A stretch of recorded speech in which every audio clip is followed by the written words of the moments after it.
panel featuring 4 USW activists and members of the LGBTQ plus community. My name is Jeremy Davis, and I'm going to be your moderator for the evening. I'm also the Executive Director of Pride at Work, as Brittany mentioned, and we're the official constituency group of the AFL-CIO that fights for LGBTQ plus workers.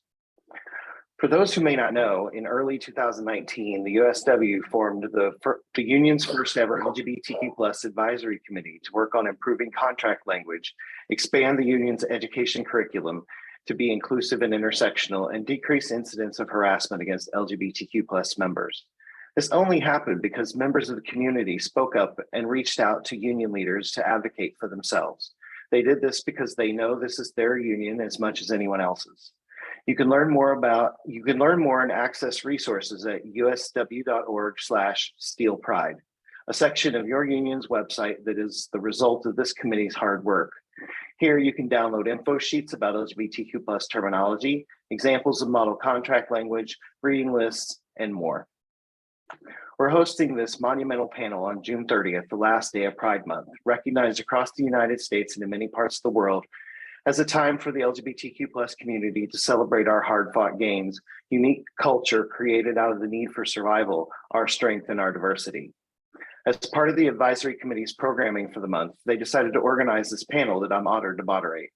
We have 4 members of the USW with us tonight to talk about some of their experiences, challenges, and perspectives as LGBTQ plus workers, as spouses and partners, and as activists and union leaders. We have Jessica Rios, formerly District 4 and now District 10, Andrew Reed out of District 1, Katrina Fitzgerald, formerly District 1 and now District 10, and Cass McCullough out of District 12. We're going to start with a brief round of introductions. If you can all state your name, your pronouns, your local number, where you work and what you do. Also, if you hold any union leadership positions, either locally or in your district, please let us know that as well. Jess, let's start with you. My name is Jessica Rios Viner. My pronouns are she, her. I'm part of Local 3657. Before that, I used to be part of Local 6135, which is the newspaper we represent in Puerto Rico. There, I was vice president of my local, Women of Steel, and Next Gen.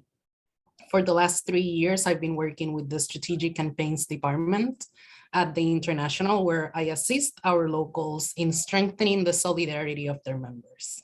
I also volunteer with the Labor Council for Latin American Advancement.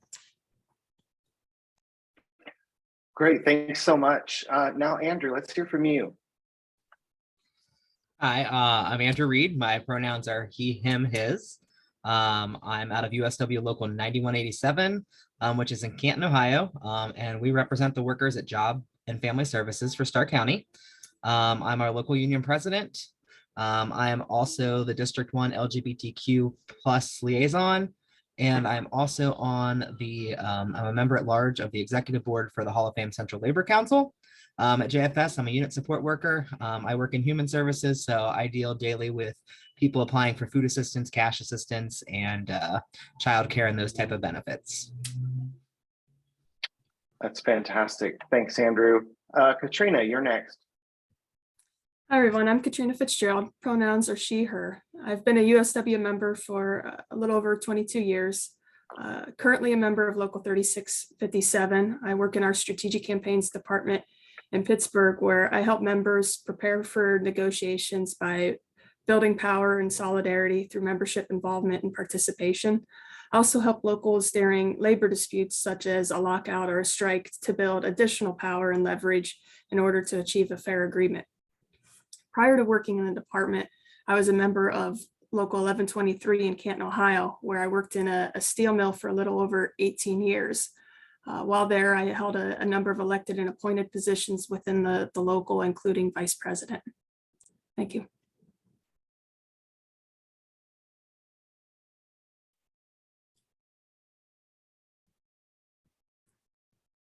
Jeremy, you're muted. Oh, sorry about that. Last but not least, Cass.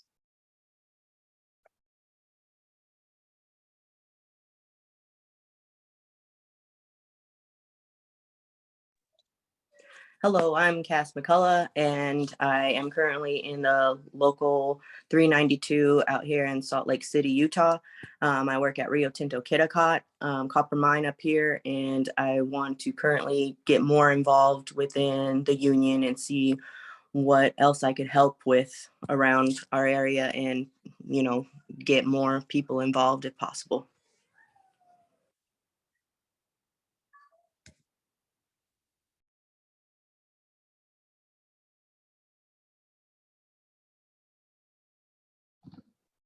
Jeremy, you're muted. I did it again. Sorry about that. Amazing. Thank you all for joining us tonight and taking time out of your hectic schedules. This union only works because you do, and we really appreciate your activism and willingness to get involved. Speaking of getting involved, I want to start this conversation off by asking each of you, what inspired you to move beyond being a worker and step into being an activist? Because those are very much two different things, and I'd love to hear how or why you took that extra leap. Again, let's start with Jessica. Let's try to keep it to 2 minutes, please. So I started working when I turned 15. I've been working most of my life at this moment. I worked in food and retail for many, many years. And those industries where, you don't get treated very nicely. So that ignited something in me, the bad treatment and seeing such unfairness constantly. So when I graduated college and started working in like a profession, I thought that was going to change, and it didn't. I was in positions where my job was very vulnerable. So when I got my permanency and I was able to be part of the union, I took that chance. If I could have at least some say in the conditions that impacted my job, I was going to take it. That's amazing. Yes, thanks for stepping up. Andrew, let's hear from you next. So I started my new employment at Jobs and Family Services, and it didn't take me long to realize the importance of our union. My history is a little different. I came from management at my last job before this, and I fought against the union on a daily basis. And I saw the struggles that the employees that were under me had with their union, not showing up for discipline actions, never representing their members. And I decided that I wanted to be a part of making sure that didn't happen in this workplace. So I started attending union meetings and listening to some concerns, but there was good stuff too. And I decided that it was time to step up and learn what I could and try and help fix the situation. It was a quick roller coaster ride. I got a lot more involved a lot quicker than I planned on it, but it's been a good thing, and it's not something everyone's comfortable doing, but if you do it a little bit at a time, it gets easier every day. Absolutely. It takes a lot to step up. Thanks, Andrew. Katrina, let's hear from you. Gosh, this always feels like such a loaded question for me. For me, it took a long time, a very long time. I had a lot of frustration. To be honest, I was very jaded and angry at us as an organization. I felt like the contract or our union really didn't represent me or protect me at the same level as those that I worked with. There was a time that the contract that I was working under didn't include non-discrimination language that included non-discrimination against sexual orientation or gender identity.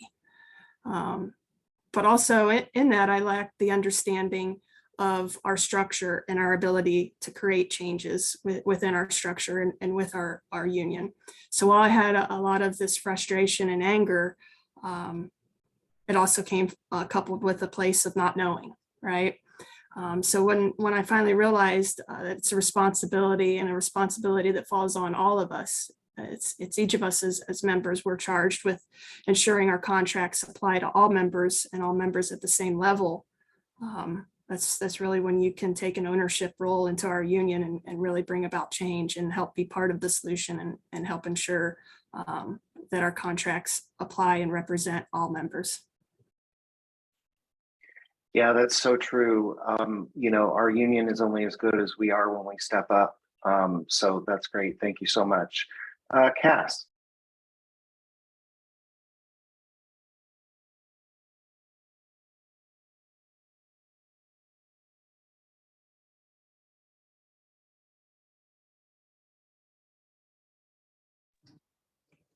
Yes, so I got involved with the union because I wanted, more people, like the stronger the unions, the more people that are involved, the stronger the unions. But I noticed that a lot of people, such as myself as a trans man, that we don't have a lot of those involved. So I wanted to be a part of, trying to step forward, letting people know like it's okay to be me, and have people backed up with our own people, if that makes sense.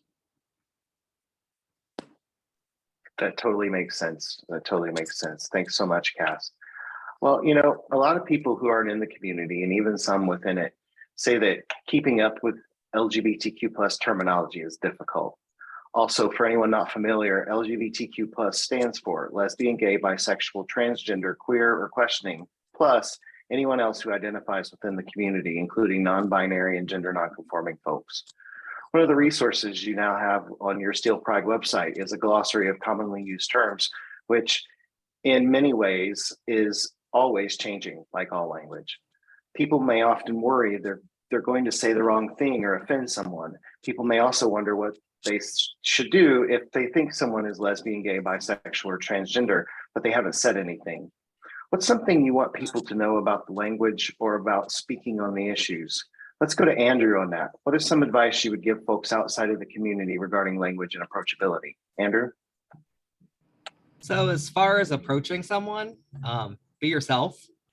If you're unsure, when, if the person's by themselves, if I'm standing alone, come over, have a private conversation, say, hey, something as simple as what's your pronouns can start the conversation, because everyone has pronouns, whether you're in the community or you're an ally or you're not in the community, you still have pronouns, what you want to be called, how you relate.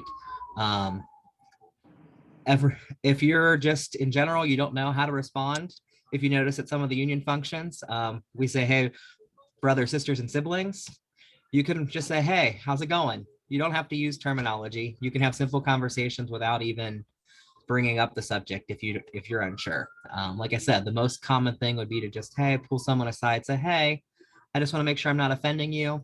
Most people would rather you just ask, so they don't have to point it out to you. But yeah. It's absolutely true. Sincerity matters when you approach someone. Thanks, Andrew. There's a lot of conversation and sometimes confusion around the difference between sexual orientation and gender identity or expression. Cass, would you be willing to explain as best you can what the difference is and why it matters? Yeah, so sexual orientation is having romantic or sexual attraction to a person of the opposite sex, a gender, the same sex, a gender, or both sexes or more than one gender. And gender identity is a personal sense of one's own gender. So like how they feel being around, but the difference is that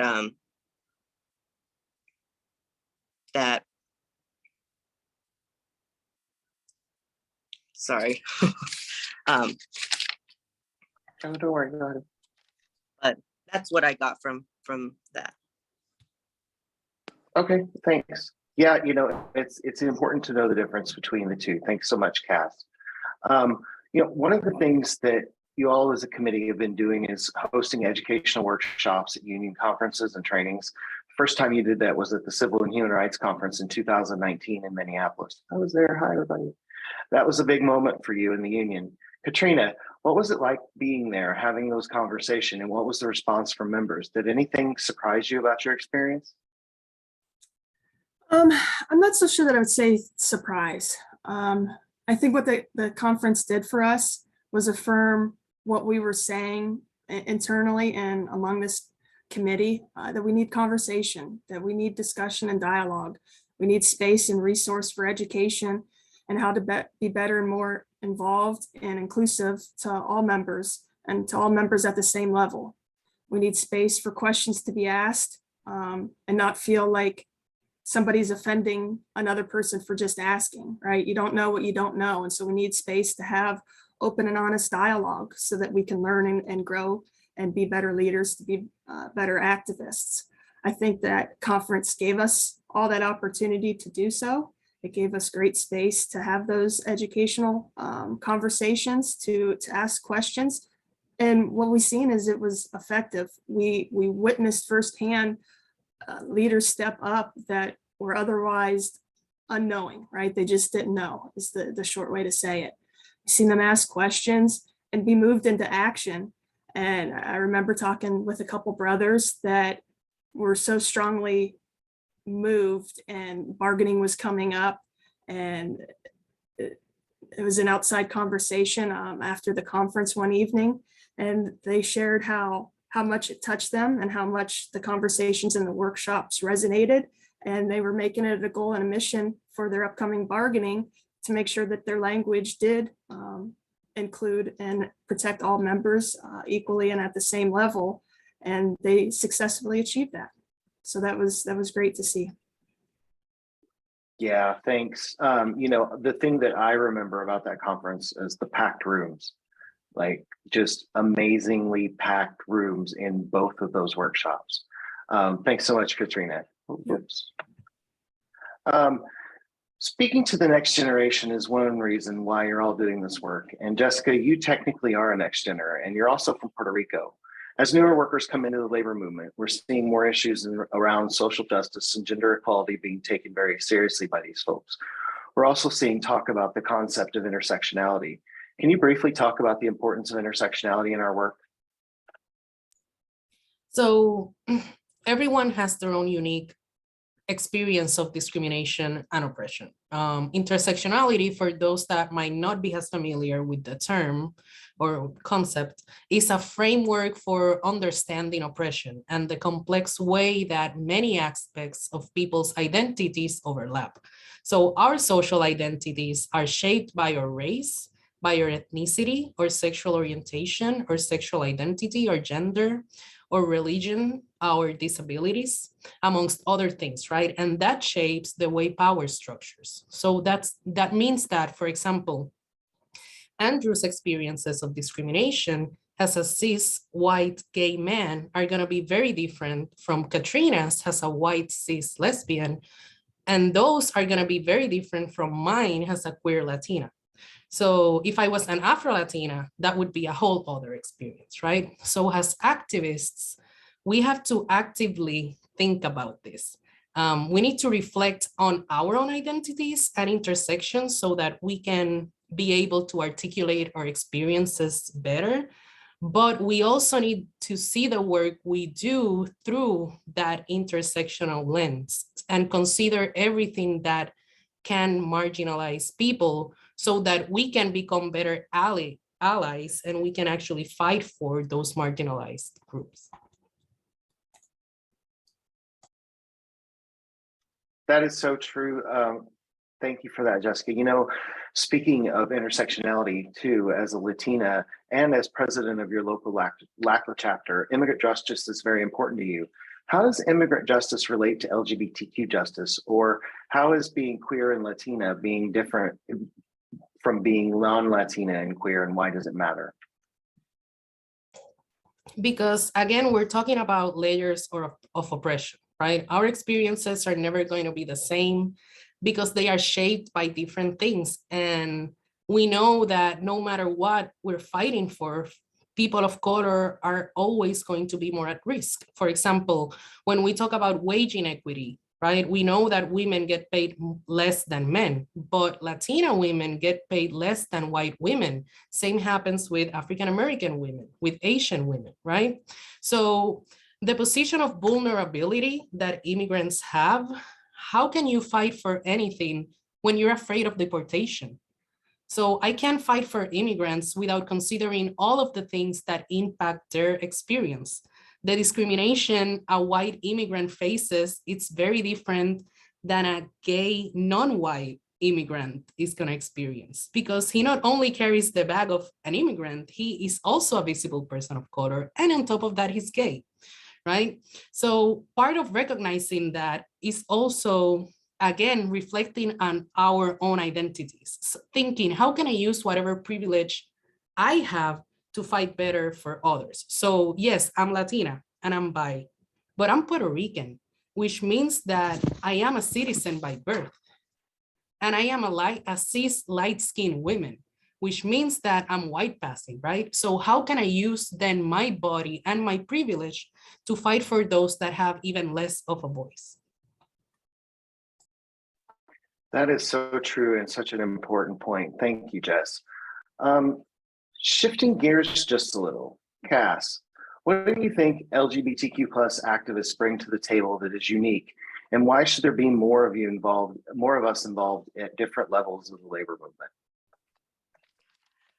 I think that it's very important because with us being there and showing up to, things that, we need to fight for, it's letting everybody know that we're here to stay. We're not going anywhere. We need to make, changes because things are not fair. So, I believe that it's just showing us that, showing everybody on top of us that, we're not here to quit. We're going to make that change. And the more people that get involved, the louder that we are. So I think that it's very important for, people to show up, get involved, because it really does depend on from here till the future, Absolutely. If not us, who, right? Andrew, what about you? Do you think LGBTQ activists bring something to the table that folks should be paying attention to? Yeah, it's subtle, but a lot of people from the LGBTQ plus community are pretty much converted into activists through the process of growing up. We're used to having to fight for things that people don't have to fight for every day. As Jessica said, my struggle is pretty simple. I'm a white cis gay man. I don't experience a lot of the discrimination and harassment that other people in their intersectionality experience, but there's still some. But those struggles in our community help us build a tough skin, pretty much turn us into natural fighters, fighting the buck. So when it comes to work and being a union member, it's the same thing. We're fighting for everyone's right to be treated with respect and dignity of work, make sure everyone's treated fairly, which is the same thing that the people in the community have fought for themselves. And for example, you look at June for Pride Month, and you go to any major city or anywhere, and there's 10, 20, 30,000 people crammed in the seat or in the streets. It's a thing to remember where we came from and moving forward. But when you look at that and see how that festival or that event draws in that crowd, you can look to see how people from the community can mobilize. So it's something that a lot of people overlook, but it's something that I feel like people from the community are just naturally born to be leaders. Absolutely. One of the amazing statistics that always surprises me is that in most states, Pride is the largest one-day event in that state in most states in the United States. It's just astounding. Katrina, we're going to go to you with this next one as well, because you travel a lot and you come from a Steel background. Friend of the union and author Anne Belay wrote and published the book Steel Closets in 2014, which included interviews with 40 gay, lesbian, and transgender steelworkers, most living in Northwestern Indiana and mostly members of the Steelwork USW. It revealed a stunning picture of what it's like to be queer in a traditional manufacturing setting that is predominantly white and male. Have you seen or experienced any specific challenges navigating being LGBTQ and working in these environments compared to working in, say, healthcare or an office environment? Yeah, so part of what is captured and illustrated in that book that really resonates with me, I'm not so sure that it's unlike other workplace environments. And what I mean by that is inevitably conversations expand about our families, family vacations, what you're doing for the holidays, what gifts you're buying or getting for loved ones. If you're someone that's not out, if those are things or elements about yourself that those that you work with don't know, those conversations, those general conversations can be overwhelming and challenging to sit in or to try to respond into. Do you answer truthfully? Do you respond in a way with vocabulary that doesn't out yourself? You can often find yourself asking, if those that I work with knew I was, right, knew something different than what they believed to be true, would they still have my back and have my back in the same way? Would I would be putting my safety at risk? Me coming out of a steel mill, right, my background that I can relate to, right, in heavy industry, things can happen so dangerously, so quickly. And I don't think that that's unique to just heavy industry. I think there's a lot of sectors of work where that intersection collides and is transparent and connects across industry. But in that scenario where something can happen so quickly and be a life-changing event, it can be pretty terrifying. Look, a lot of our sectors of work, we work crazy, insane schedules. More often than not, we see those that we work with more than we see our loved ones. So they by default become family, right? You become very close.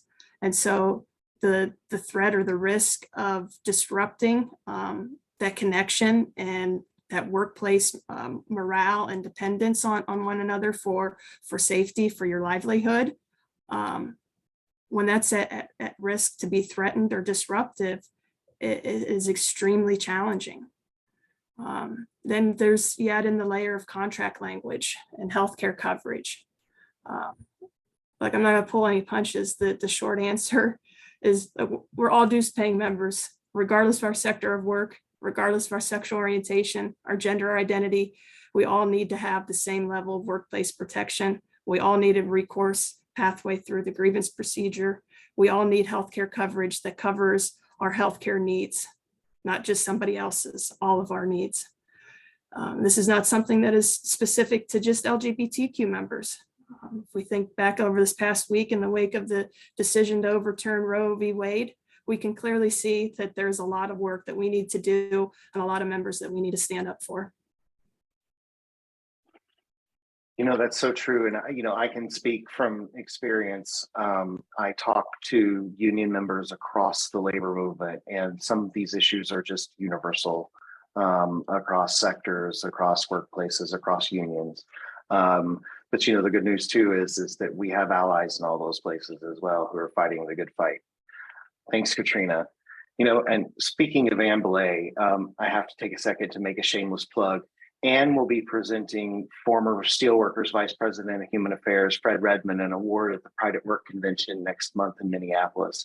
So if you want to learn more about that, you can go about the convention or Pride at Work, you can go to our website at prideatwork.org.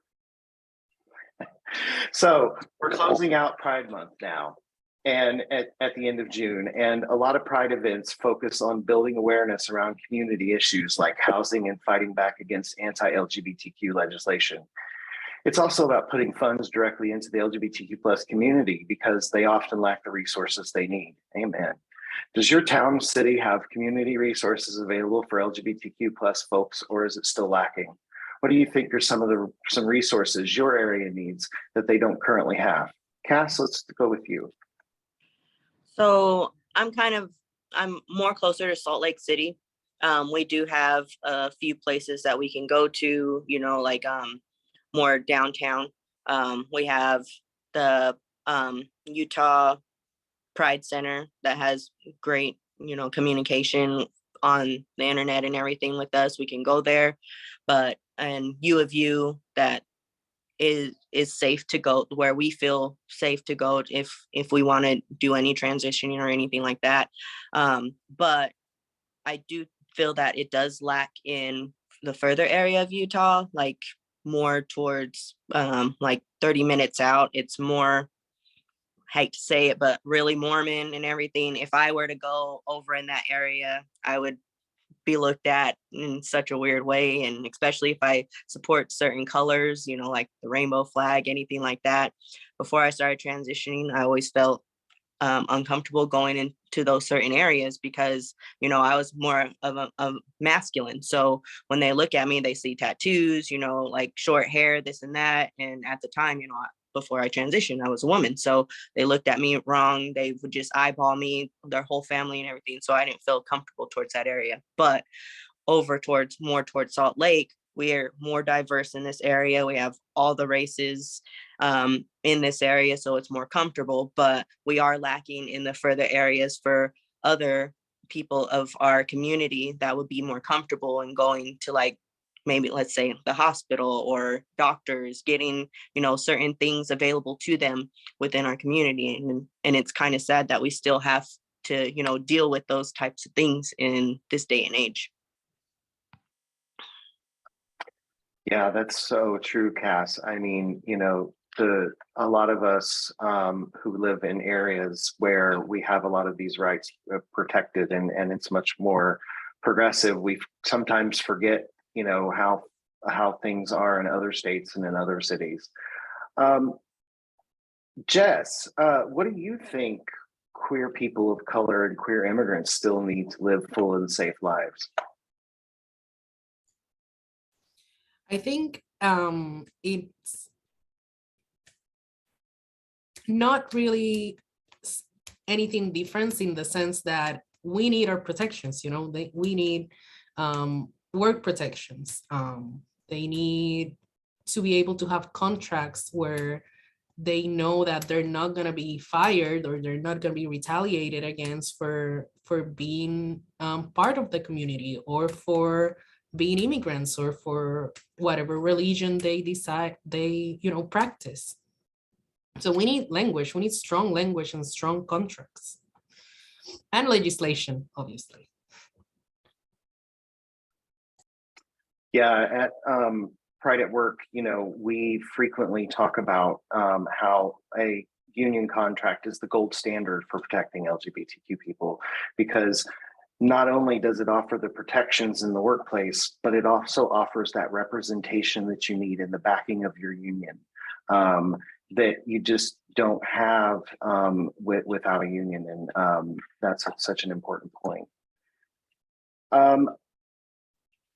Sorry, I need to check my, okay, so I want to end tonight's panel on a positive note and ask each of you what makes you proud to be union, or if there's a specific moment that you remember being incredibly union proud. Let's start with you, Jessica.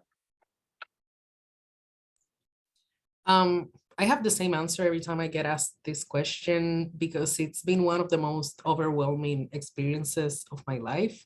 And that it's the way our brothers, sisters, and siblings got together to help out after Hurricane Maria hit Puerto Rico. It was pretty devastating. A lot of our members lost their jobs, and it was so amazing and heartwarming to see the way our members in the States and in Canada reacted so quickly. They were always checking up on us.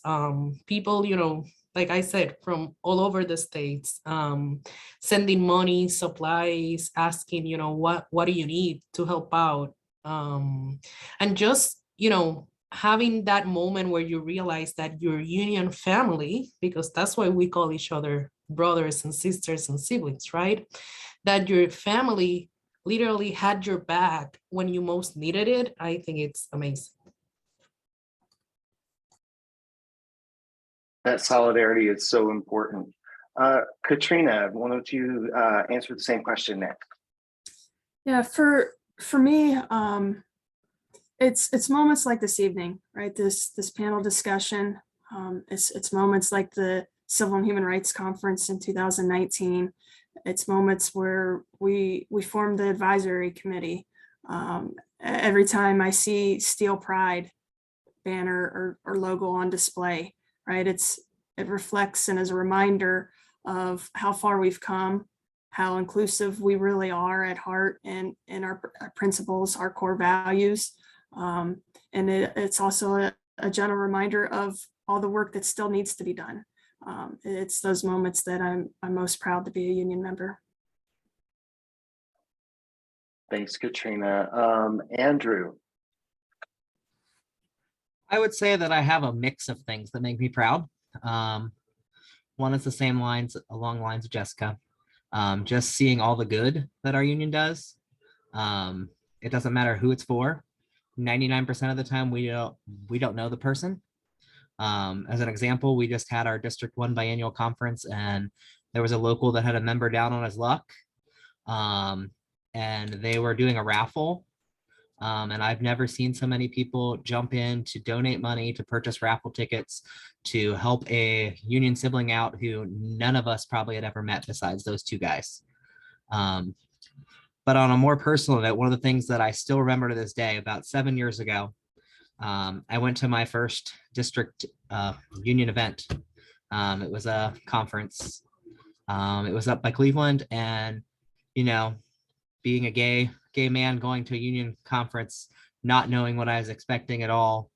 One of the things that sticks to me this day is by the end of the conference, it felt amazing to just take in the feeling of the camaraderie between my brothers and sisters and siblings, because I wasn't any different. No one acted any different. As a matter of fact, I felt people were more exciting and accepting when we were sitting around talking. I remember walking around and saying, hey, I never thought that I'd be sitting at a union function shouting, hey, I'm gay. I mean, for a first time, that's something that, I never would have thought that I would experience. That still sticks with me today. And, that conference, I made many friends who I still talk to every day or quite frequently. And, it was one of the best experiences of my life with the union so far. Thanks so much, Andrew. And Cass. It was actually this year that made me really proud. We had a negotiation contract renewal. So, of course, the first one that came up, it was not fair at all. And we all came in, like, I've never seen the union hall so full of everybody getting involved to saying, like, no, we don't deserve those wages. Those are way low, like, and, with the insurance and everything, what they were trying to negotiate was unacceptable.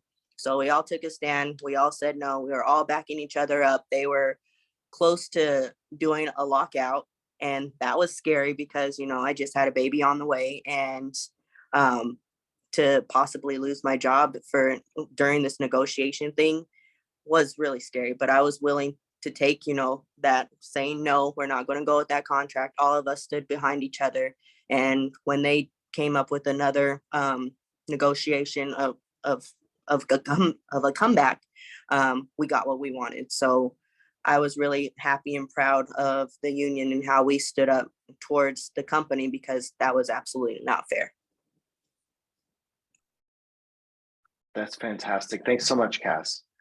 And to all the panelists, I want to thank you for participating tonight and sharing your stories and being active every day in this fight. But now I want to switch and let's take some questions from our audience. And it looks like we have quite a few in the Q&A box, so I'll just ask. This kind of goes along with, the flip side of the last question. What are some challenges you've encountered in your role as LGBTQ plus activists within the union? And anybody can answer.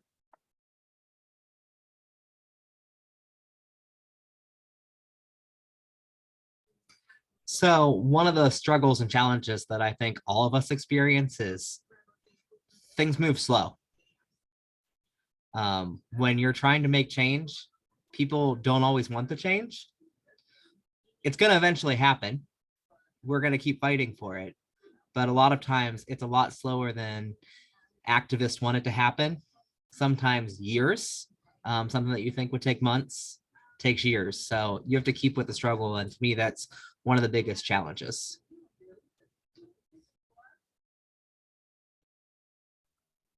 Anyone else?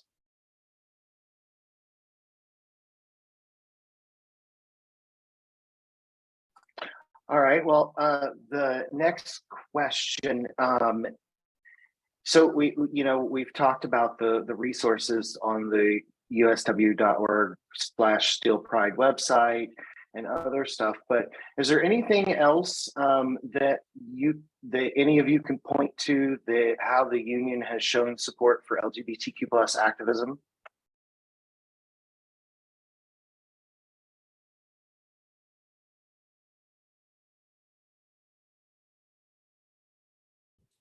Well, I would say we have our USW landing page, right, that has a lot of resources on usw.org. Under the Civil and Human Rights Department tab, there's Steel Web or Steel Pride.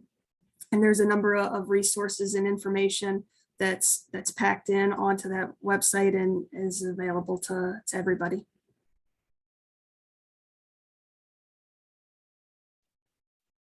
Thanks, Katrina.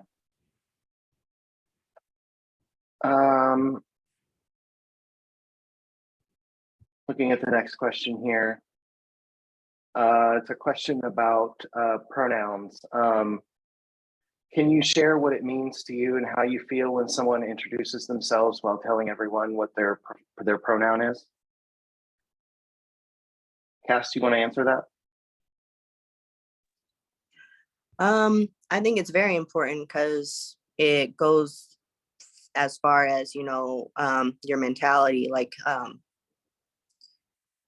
you want to introduce yourself, and I'll say he, him, his.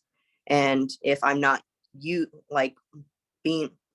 getting those pronouns used towards me, I feel, you know, like torn, like it messes with my mental health and things like that. So I think it is very important to let those be known. Sometimes it's not going to be like, as of right now, I don't think that people are used to it. So if we start now, like saying our pronouns and things, it will get, you know, people will get used to it. So it might throw them off at first, but I feel that it's important, especially in my situation, because it's really important to me to hear him, he, his, you know, and my name, that my chosen name now. That's so true. Me, So important. I'm sorry. Oh, go ahead.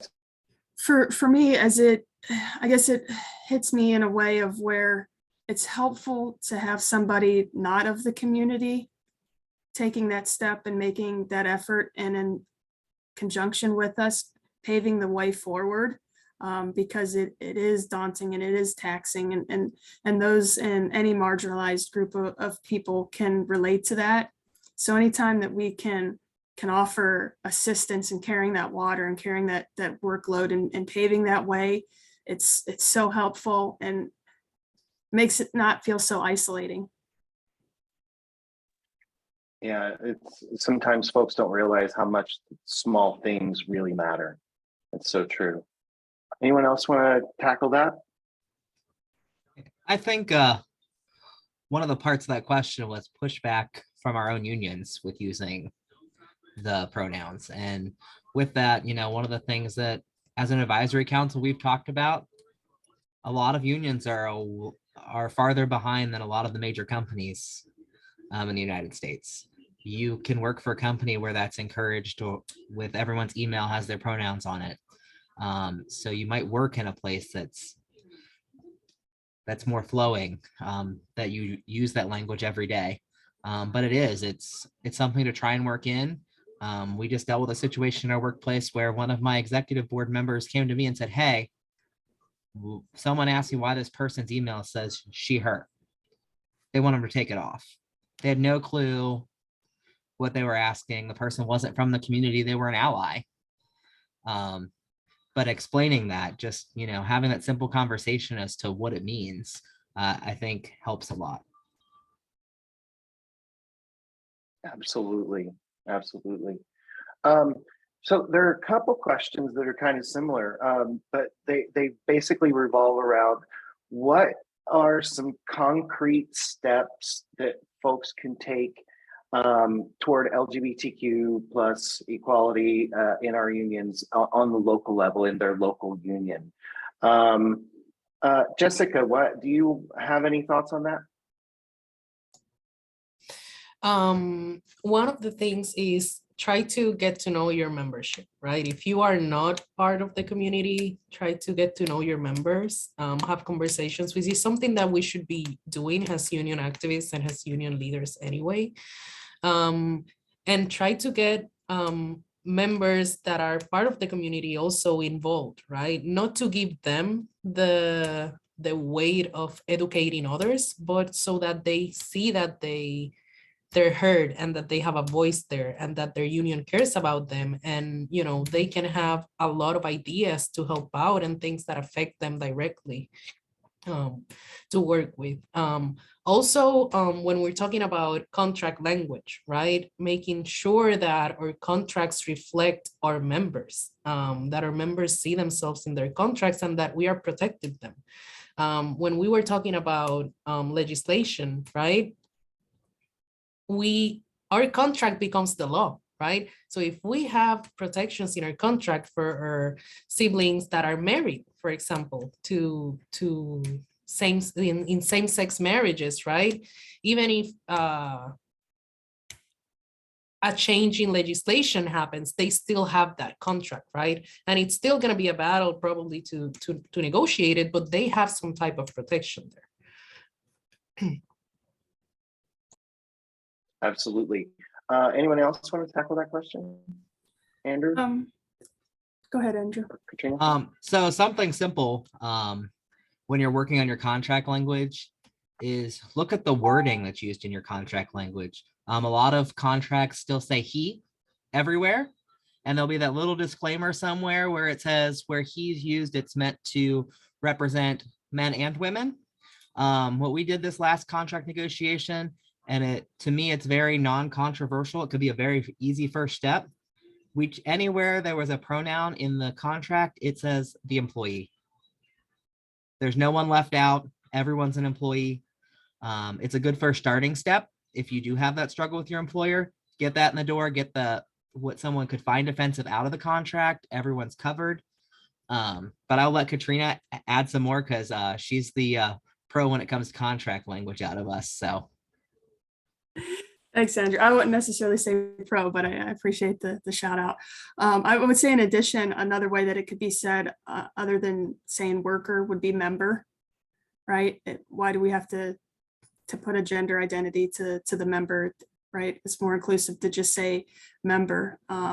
So I'm going to keep echoing the point that Andrew and Jess has made. Contract language, it's so critical, especially not having true federal protection. We've got the Equality Act that we've been fighting for what feels like ever. And now in the wake of Roe v. Wade this past week, and we see the writing on the wall of the fights ahead. We're approaching very turbulent and challenging waters, and it's very real, and there's space coming ahead where major fights are ahead, and protections and advancements that we have achieved over the past couple decades are at real risk. So making contract language that much more important, right? Having our non-discrimination provisions in our contract be more inclusive and reflective of all members is so important.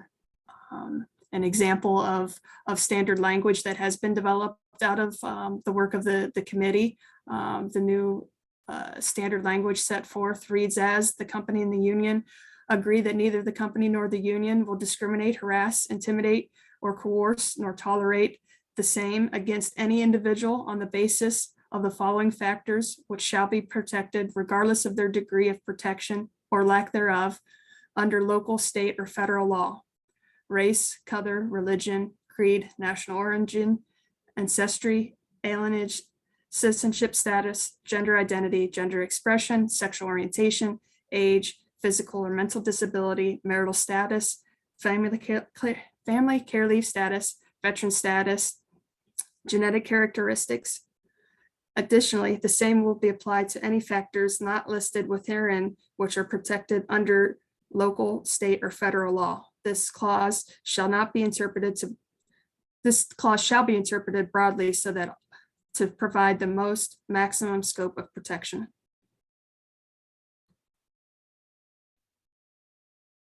That's great. Thank you. Along those lines, you were just talking about, Katrina, the advances that we've made recently, and how so many of our rights being eroded, like, just the other day, the Supreme Court overturned Roe v. Wade, and now we have a hodgepodge of abortion laws across the country. And in his opinion, Justice Thomas specifically called out same-sex marriage as one of the next targets that they're working for. So broadly, there's contract language, but is there anything else, and anybody on the panel can answer this, but what else can we do, especially on the local level, to ensure that members don't lose benefits or see erosion of their benefits if same-sex marriage is overturned?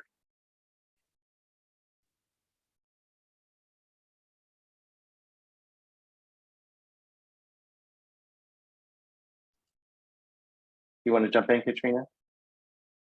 Yeah, I'd say that, I mean, it's such a challenging question and a challenge on what to do without saying really the same things. I think it illuminates the importance of contract language and the importance of advocating for legislation and fighting to make sure that that is not overturned, and to do better, right? To do better as humans. We really need the Equality Act to pass. We should be advancing forward and not backwards. So we need to be a voice in that space. We need to be amplifying that voice and uplifting those that need it the most. Absolutely. I think that's spot on, because aside from contract language, the most important thing that unions can do, especially on the local level, is speak out. Labor's voice still matters.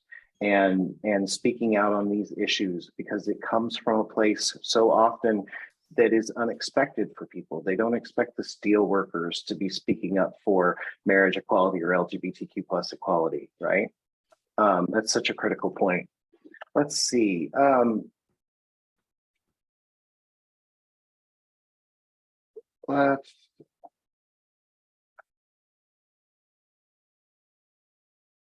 So here's a good question.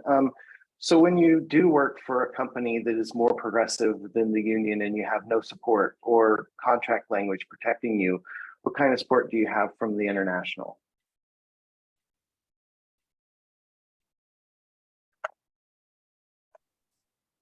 So you can always reach out to the Civil and Human Rights coordinators in your district or the Civil and Human Rights Department in Pittsburgh. In the last convention, the Steelworkers did amend, I believe it was a resolution that included gender identity and expression that the Steelworkers were going to write into the Constitution to add that language. But that is stuff that those departments and those people can assist you with if you're struggling, and go through the contract language and get a hold of your staff rep and those kind of things to try and come up with solutions to those problems if you're experiencing them. There's always a way to try and get through. So if you're uncomfortable talking to your local, my first step would say, hey, just contact the Civil and Human Rights coordinators. They're all there. They're all great. They're there to help. And they'll get that question or that problem to the correct source and make sure that it gets answered, because it'll get followed up. Additionally, Great. Thanks, Andrew. Sorry, Katrina. I would say additionally, and I come from spaces as those that were on in the beginning when I introduced myself, there was a point in time where I was detached and not involved in the union. I reflect back to that to say that ownership is on all of us. So while it might be easy or might feel overwhelming to step up or get involved, don't be complacent, right? Don't sit in that easy space of not doing something. Yes, it's challenging. Yes, it's moments of frightening. But if you're in an area where you don't feel that full representation is there, or is there at the level that reflects our core values as an organization, the ownership is on all of us, right? It's not to push blame on others, whether it's at our local, at our district, or at international. It's all of our responsibilities, not just one person or a few people. It's on all of us to step up and make the changes that are needed. That is absolutely so true. So true. So true. I think we have time for one more question. And if we can give a quick answer, do you have any examples of good first events or projects that a local or a district could put on under the Steel Pride banner? And part of this is about getting more LGBTQ people involved, right? And showing that representation and how important that is in the union. So what thoughts do you have about things that locals can do that can attract more people and get them involved? So one of the things our local did, our community actually had its first Pride Festival, Pride event this year. And one of our members, she's watching the webinar, came to our union meeting and said, hey, this is a great thing. Can our union sponsor it? Can we get involved? Can we go? A lot of people in the union don't realize that even though you have union officers, you as the members are the ones who drive the way the union functions and have complete control over what happens. You can go to any union meeting and say, hey, I want to do this. And the membership votes on it. And that's exactly what happened. She brought it up. We did have some people at the meeting who were not a fan of it. But it did pass the membership, and we went to the first Pride event for Stark County, and we had a booth. And one of the amazing thing is we had Steelworkers from Cleveland, and we're about an hour south, showing up and saying how great it was to see their union, even though it wasn't their local, at Pride, and going back and talking to their membership. They're like, hey, maybe we should do this kind of thing. But one of the things about that is you never know in your local who seeing that's going to help. And just as an example, we had people volunteer at Pride who are just allies of the community who have never been to a union function or a union meeting before. So that Pride event for them volunteering because they feel a commitment to the community was the first step of getting them active in the union. So start somewhere. It could be small. It could be buying an ad in the program for Pride, or you can go all in and sponsor it and show up.